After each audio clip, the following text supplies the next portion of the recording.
الحمد لله والثناء لله والصلاة والسلام على رسول الله وعلى آله وصحبه ومن والاه وبعد.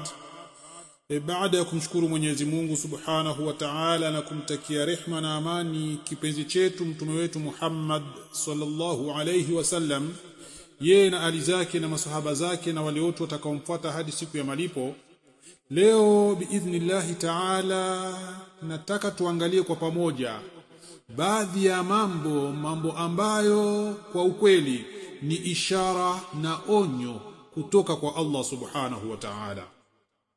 Usipuuze ishara kama hizo, zinaweza kuwa ni onyo kutoka kwa Mwenyezi Mungu Subhanahu wa Ta'ala, na ukiendelea kupuuza mtukufu Muislamu unaweza kujuta sana, siku ambayo haitakuwa na msaada, yauma la yanfa'u malun wala banun illa man ata Allah biqalbin salim, siku ambayo mali na watoto havitamsaidia mtu na chochote kabisa isipokuwa yule ambaye atakuja mbele ya Mola wake akiwa na moyo uliosalimika. Watukufu wa Islam, kuna wakati katika maisha utaona mambo yanaanza kwenda mrama vibaya ghafla. Unaanza kupoteza amani ndani ya moyo wako, dua zako hazijibiwi, unajisikia kuwa wewe uko mbali na Allah Subhanahu wa Ta'ala. Lakini je, umeshawahi kujiuliza hata siku moja tu kuwa hii sio bahati mbaya, bali ni ishara na onyo? Hebu tuangalie dalili ya kwanza ambayo inatuonyesha kuwa baadhi ya mambo katika maisha yetu ni ishara na onyo kutoka kwa Allah Subhanahu wa Ta'ala. Mwenyezi Mungu anatuambia, waman a'rada an dhikri fa inna lahu ma'ishatan dhanka, na atakayepuuza ukumbusho wangu basi hakika atakuwa na maisha yenye dhiki. Haya ni maneno matukufu ya Mwenyezi Mungu Subhanahu wa Ta'ala. Ikiwa maisha yako wewe ndugu yangu yamejaa dhiki, huzuni na presha isiyoeleweka, huenda ni ishara kwamba umepunguza uhusiano wako na Mwenyezi Mungu Subhanahu wa Ta'ala. Dalili ya pili ambayo utaona mambo ndani ya maisha yako, kumbe mambo hayo ni ujumbe kutoka kwa Mwenyezi Mungu anakutahadharisha, ni pale moyo wako hauhisi kabisa, hauhisi chochote unapofanya dhambi.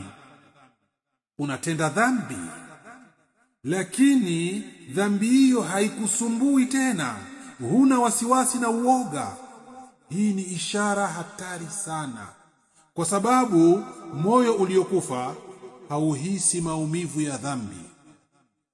Basi ikiwa unafanya madhambi lakini hujali na madhambi hayo, basi jua hiyo ni ishara, ni onyo ambalo Mwenyezi Mungu anakupa.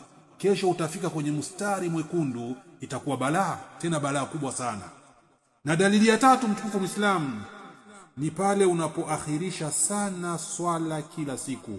Unasema nitakuja kusali baadaye, lakini baadaye wallahi haiji kabisa, haifiki, inasubirika, haipatikani. Huu sio uvivu tu, huenda ni ishara kwamba wewe unazidi kuwa mbali sana na Allah Subhanahu wa Ta'ala, pole mpaka Mwenyezi Mungu unakuwa mbali naye kabisa. Fikiria kama Allah Subhanahu wa Ta'ala anakupa ishara kama hizi na onyo, lakini wewe unazipuuza moja baada ya nyingine, mpaka siku moja utakapogundua ukweli, lakini muda utakuwa umekwisha. Leo bado una nafasi ndugu yangu, rudi kwa Allah Subhanahu wa Ta'ala. Anza hata kwa hatua ndogo, swali kwa wakati, fanya istighfari kwa wingi, soma Qur'ani hata kama ni kidogo. Usisubiri mpaka ishara za Mwenyezi Mungu zijeuke kuwa adhabu. Ndugu yangu, katika maisha yako ni ipi katika hizi ishara ambayo tayari imeshakufikia na unaiona? Zungumza na nafsi yako, ujikontrol, ujue kuwa hiyo ni barua umetumiwa na Mwenyezi Mungu Subhanahu wa Ta'ala.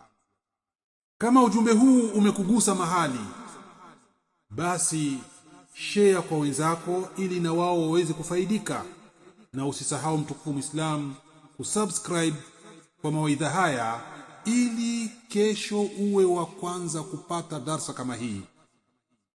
Tumuombe Mwenyezi Mungu Subhanahu wa Ta'ala atujalie tuwe miongoni mwa wale watu ambao wanautambua ukweli na wanapata nguvu za kufuata ukweli huo, na wanaona uongo na bid'a na wanapata nguvu kabisa za kuepukana na bid'a kama hizo.